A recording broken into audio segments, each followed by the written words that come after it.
Welcome to the Joyous Kingdom. In today's video, we have a paid brutally honest review from Fortunas Finance.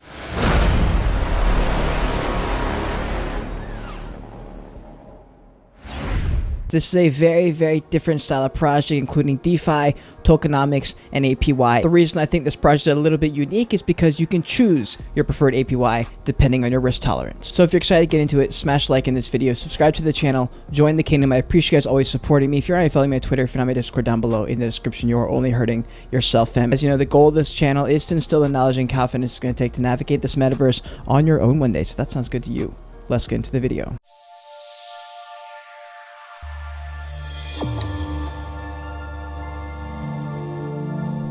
And if you're a new NFT project looking for a paid brutally honest review, please email me at joyofficial@gmail.com. And if you're a business looking to integrate Web3 and NFTs into your business model, hit me up as well. Okay, so Fortunas Finance, this is their Twitter page, the only crypto project where you pick your preferred APY. This is really interesting because it goes for the people who are a bit more boring, like myself. I'm going to choose the lowest risk possible to take my money out. But then there's also another option all the way up the bracket, actually, to get to the most high risk, degenerate bullshit plays. And I know some of y'all are Degens. I know it. I wish you weren't, but I know a lot of you are. So the brand new original protocol will completely change the DeFi game forever. So as I had a look on their Twitter, I think they do a good job of doing a good spread of different styles of content. I do think the one thing they are missing is leaning into the lore aspect of the battles, because that is going to be the one thing that keeps people coming back to this one specifically. I know the choosing of your own APY is what they're running with, but I think a little bit of extra branding for the wars, for these characters, just something like that would get people more invested. But other than that, they're being really consistent. They're putting out a lot of content. I'm a big fan.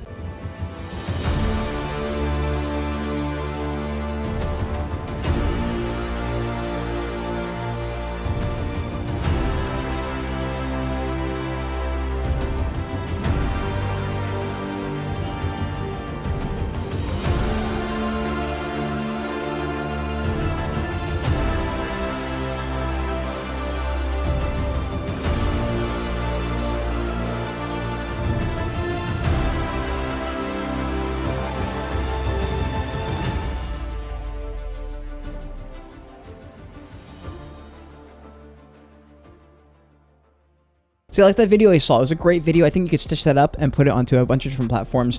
Recycle, reuse, like I always say. I think it's really helpful to get your name out there, to get your face out there on more platforms. All right, here's their website. Control your destiny, command your returns. The only protocol that gives you the power to directly increase your return on investment, truly rewarding long-term holders while ensuring long-term sustainability. So basically, the people who hold the longest have the biggest potential ROI. That is what they're rolling with. And there's going to be a lot of people who roll with that one. It is more high risk, but you get way more return. And there's also going to be a spread of people who are just a little bit risk off, like it would be me if I was doing that, and I would be the one taking out liquidity like every single day for a smaller return. And anything we don't cover on the website, we'll try and hit on their white paper after we go through the team. So they're the first decentralized rewards protocol, DRP. Fortunas Finance is building a smart DeFi ecosystem, one with the fundamental grasp and the principle of supply and demand. They want to fight against Ponzi-nomics. Every Fortunas Finance investor requires a contributing resources in order to generate cash flow. By using the smart risk reward structure, they want to build an exciting protocol that rewards holders for years to come, all while building metaverse revenue streams and gathering investor trust. And yeah, allowing to choose your own APY is the biggest part of this project, just because you're going to attract so many degenerates and then also so many people who are more safer investors. The way they do that is you have like a certain amount of lock period that you agree to when you put your when you decide on your APY. Say, okay, I want to lock this up for 30 days or 60 days or 6 months or whatever it is. So you can't actually take the money out. This helps prevent whales just dropping out and selling off millions of dollars worth at a time, just all at once. It'll be all stored on chain, so you'll know when these things are happening, so you can kind of prepare for it if you start to see some kind of price action, or if you see someone with like a shit ton of coins and their lockup period's ending in a couple days and you got some money in, like it's probably a good time to pull out before they sell, So benefits for their holders, why they are different. They want to incentivize long-term holding and clever resource management. This gives whales a major incentive to hold and buy rations while reserving the high yield for the most dedicated investors. They have an independent treasury. In most protocols, the treasury will be invested elsewhere in order to generate revenue for the protocol. This is true. This puts the protocol at the mercy of other projects. However, Fortunas Finance's treasury will mainly consist of BUSD, which will be used to grow the protocol. Volatility resistance liquidity pool. Fortuna token would be paired with the BUSD in the liquidity pool instead of BNB. This prevents Fortuna's team from being affected by the volatility of BNB. That's because BNB could literally shoot up and down. It's like operating on ETH. ETH could be $2,000 one day and $1,000 one day, as you guys have seen. And BUSD is one of the only stable coins that's 100% backed by reserves held in either or both fiat cash in dedicated omnibus accounts at insured bank, and the US Treasury bills. 1 BUSD can always be exchanged for $1 on Binance. They have a locked liquidity pool for a year, which is one of those anti-rug things that projects run with if they want to be like proven to be like, yeah, we can't just run away tomorrow. It's locked up for a year. So I do like that. It shows a little bit more transparency. Anti-dumping protocol. Unlike other rebasing protocols, their smart contracts will not have a built-in dumping mechanism in their smart contract. It will only consist of BNB, BUSD from the buy fees, and Fortuna's tokens from the sell fees. Automatic daily burning. This is something they really hit on in their AMA. They want to make sure they're doing this to fight the inflation of getting more and more tokens. That way they can continuously push up the price over time, or at least keep it stagnant rather than just going down in price over time, because obviously there'd be no reason to hold all your coins if it keeps going down in value, right? So in order to sustain the APY, investors are required to purchase rations to keep their Fortuna in battle. All Fortuna will be used to purchase rations will be burned in order to reduce the total circulating supply, keeping the protocol healthy. So how it works, we offer 2 different types of rewards: guaranteed APYs and variable APYs. The great part, you get to choose and base on your risk tolerance. Welcome to the whole new world of DeFi. You're in the driver's seat. They offer 6 different ways to allocate Fortuna, each with a different APY and risk tolerance. The higher the APY, the harder it is to win your rewards, the more time it takes to reach the maximum APY. So here you can see, leave it in the council, 150% APY. That's probably what I would do. You can take that out every day, I believe. And then as you go, it gets bigger and bigger and bigger, all the way up to 137,000%. Yeah, for me, that is way too much risk. It's like, yes, that would be so much money, but the chance of you actually hitting that, I don't know. Yeah, that's tough. One way that they're going to ensure people are continually buying and using the token is that every time you want to battle, every 3rd day, your soldiers have to be like to eat. Is essentially what they're rolling with for the lower aspects. So you have to continue to buy it with the token, and then they're burning that. As part of the money they make is they're using to burn it. And your returns increase by 0.5% every day that you leave it in battle. You can purchase up to 5 days of rations at a time and no more. Food spoils if it's not used within the same short period of time, and rations work the same way. There are also ways, if you don't want to wait, to increase your returns instantly with their NFT upgrades. Heroes and cavalry levels 1 through 5, their cost is based on the amount of pooled Fortuna. And once you reach their maximum APY for a war, rations increase by 12.5% per day. This increase is making sure that the investors aren't able to collect their rewards forever and keep the protocol healthy. Most wars profitability ends after about 20 to 30 days after reaching their max APY. The system is designed to reward strategic planning. It is also designed to sustain the high APY by rewarding only the most dedicated investors, fixing the mistakes made by rebase protocols that preceded it. Now let's run through their DApp design. Their DApp is designed with simplicity and elegance in mind, tailored to suit the Roman theme, and a professional development team built on DApp to be one-stop shop for everything Fortunas Finance. Managing investments, tracking prices, building up rations are all a few clicks away from their gorgeous and easy to understand layout design. They also want to provide all the stats you need to make intelligent decisions so you can maximize the potential of every Fortuna residing in your wallet. Love this. This is really, really important. The UI of these kind of things, make sure it's easy, structured, organized. That shit matters a lot, actually. It matters a whole lot for people who are going to be consistently looking on this.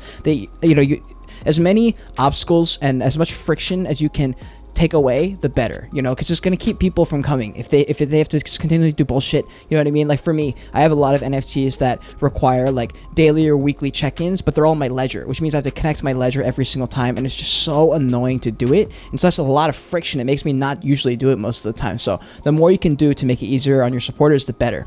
So it's got the roadmap. This has all been done, by the way. UI, these are all from like May. So user interface design, which is UI, which I just said. So UI design, UI development, smart contracts, private sale date, integrations, Q&A, testing, audit, go or no go, fair launch start date. I think that's in a week or 2 here, and then they'll launch. Here's the founder and CEO, Luke Tull, a 7-figure e-commerce business owner, expert full stack coder, and a veteran IT professional with more than 10 years of experience leading and executing successful projects. He wants to solve the problem of DeFi's greatest flaws. For their development team, they run with Queco Incorporated, a development team that is focused on achieving excellence and ethical hiring in the DeFi space. With more than 10 projects under their belt, they take coding and web design to the next level thanks to the professional team of developers and designers. I wish they would leave like specifics, like I wish here and here they would list out a few of those projects so we can actually check it out, and here like what is the project, what is the experience. I would love for that to be listed here on the website. And then marketing CMO Web3 Natalie, I know her personally, she's a TikToker. So Fortunas Finance has a YouTube channel. You guys know I'm a big fan of that. They post our AMAs here, post some content here. I think it's a great job. As far as that those trailers that we had in the beginning, I think clip those up, put those in short form content in the YouTube shorts and the Instagram reels, Facebook reels, TikToks, post them everywhere, fam. So here we got Luke Tull. He's got a ton of managerial experience working at General Motors, EY, senior consultant at Deloitte, EY, 2 years as a senior data consultant, and then more management specific positions, having a Bachelor of Science in Information and Process Management from Indiana University. And then here's Web3 Natalie, the girl that I told you about. She's the marketing girl, and I know her personally. This is her TikTok account. If you want to check her out, she posts a lot of good content as far as marketing, and I think she's a great person. And here's Queco Incorporated, their development team, IT leader of the blockchain space. Our blockchain products enable enterprises to launch powerful financial infrastructure. And here's their LinkedIn. It doesn't have any a list of like who they've actually worked with, the project they've launched. So I wish that was on their LinkedIn. I don't know why it wouldn't be. And we hit on most of the main points here, but I jumped into the white paper to make sure there wasn't any important points that I missed. For token allocation, I thought this was important. Total initial supply is 50 million tokens. Percentages at 32% for the token sales, 0% to the team, 5% to marketing, 40% for staking rewards, 7.75% for utility, and 15% for liquidity. And then they had a private sale fund allocation. Total raise was $24,500, 4% to the development, 49% to marketing, 0% for the team, 40% for fees, and 32% for liquidity. So it does seem that the team has money and they're not going to be taking out any of the money here to like fund their normal life and stuff like that, which you honestly see for a lot of projects that ends up being like 75% of the money just goes right to the fucking team. They just spend it on cars and stuff. And I thought this was worthy of mentioning. Again, auto burning protocol. All Fortuna used to buy rations to be immediately burned on top of burning external revenue streams. This was significantly curb inflation from day one of the protocol's life. And again, they want to incentivize the long-term holds. In Fortunas Finance, you can only earn at a high APY through long-term holding, where you stake your money for a certain period of time. You can't pull it out before, but you get the highest results. But it's only there, and you only get it if at the end of your staking period, the coin is still going and everything's still rolling the way it should be, right? If it's not, then you're going to have been holding all that money for nothing. So they had an audit by Spywolf, and their high risk that they found was an owner can change their reward wallet address. This is done in case the reward wallet gets compromised. This is one of those things that here's the medium reward. The battling contract can mint new tokens and burn existing tokens, and they're doing this to ensure that they can control inflation and deflation. The issue with this is it's a lot of power to the people at the top, and I know that in Web3 this is something that people get scared of, but a lot of the times, like, you want someone to have a little bit more power so they can keep shit together. Like a DAO, for example. So it's usually at 99% of the time a terrible way to run anything, because most of the time they don't know what they're doing. You need some people who are smarter at stuff to make bigger decisions, and I think that's why they have these measures in place, but they are medium to high risk. The other two medium risks were the end battle function mints new tokens in the contract and distributes them as holder rewards if the reward wallet is empty. This is also there in case more tokens are needed in the future to meet demand to control inflation and deflation. And then owner can disable NFT transfers. This will not be used. NFTs will be able to be transferred unless there is a case of exploitation. And I jumped in the Discord just to make sure everything was organized in here. There wasn't 500 channels. There wasn't. Everything looked good to go here. So what is my constructive criticism? What do I think they could do better at? I think they need to post a little bit more content, especially the video content. I think just posting more of that. They already had a really good start. I saw the videos they already posted. Very high quality. I thought those were great. And then this is just a tip for like more marketing. They may already be doing this. I'm not sure. I just figured I'd throw this in there. Going in to do a lot of AMAs and stuff like that. Tom has been doing that for the Summit Club, and it's been a really, really good way to earn 2 or 3 to like however many followers from lots of different communities, and getting a whole variety of people talking in their own separate discourse and say, look what this thing they're working on is so different because this, that, and the other. And it's a good way to kind of spread the name out to a whole variety of people in a relatively low risk. Like, you're only really risking your time, and then I think it's a pretty high reward. So anyways, guys, that is the end of this review. I hope you enjoyed yourself. I hope you learned something. If you did, smash like in this video, subscribe to the channel, join the kingdom. I always appreciate you guys' support. It's a free, easy way to support. If you're not already following me on Twitter, if you're not, my Discord down below in the description. You are only hurting yourself, fam. The code word, if you made it to the very end, is Fortuna in all caps. If you want to see more of me right now, click on one of these boxes on the other side of me. Until next time, continue on your voyage, continue to learn, and we're grateful you're alive watching this video.